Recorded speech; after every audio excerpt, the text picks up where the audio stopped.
নমস্কার বন্ধুরা, আজকে আমি আপনাদের সামনে একটা নতুন রেসিপি নিয়ে আবার হাজির হয়েছি।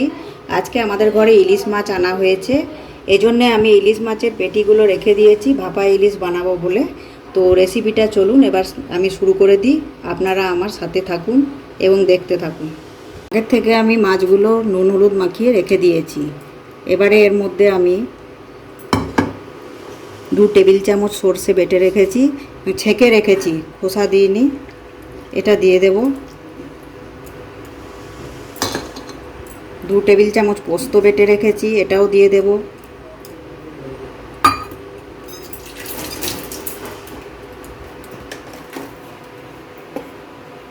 পরিমাণ মতো নুন দিলাম, পরিমাণ মতো হলুদ দিলাম, একসঙ্গে এগুলো মাখিয়ে নেব।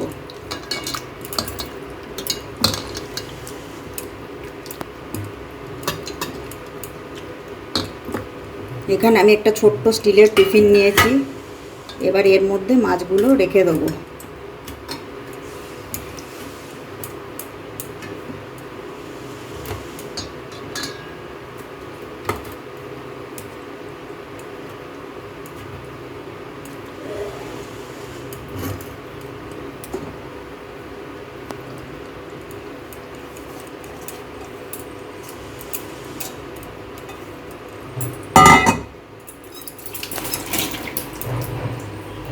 উপর থেকে একটু আমি সর্ষের তেল দিয়ে দিলাম।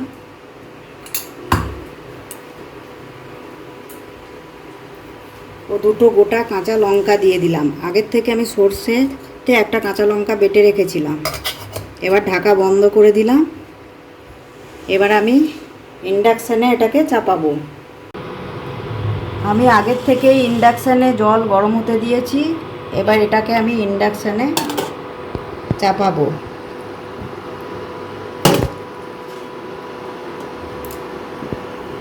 ইন্ডাকশানের ফ্লেমটা আমি বাড়িয়ে দেবো। ওপর থেকে একটা চাপা দিয়ে দেব। আমার 10 মিনিট হয়ে গেছে, দেখুন চাপাটা খুলে দেখাই, ফুটছে কত জোরে দেখুন। এবারে আমি ইন্ডাকশানটা অফ করে দেবো।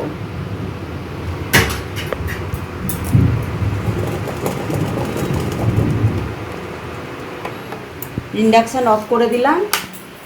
এবার ঠান্ডা হওয়ার পর এটা আমি নামাবো। এবারে ঠান্ডা হয়ে গেছে, আমি চাপাটা খুলে দেবো।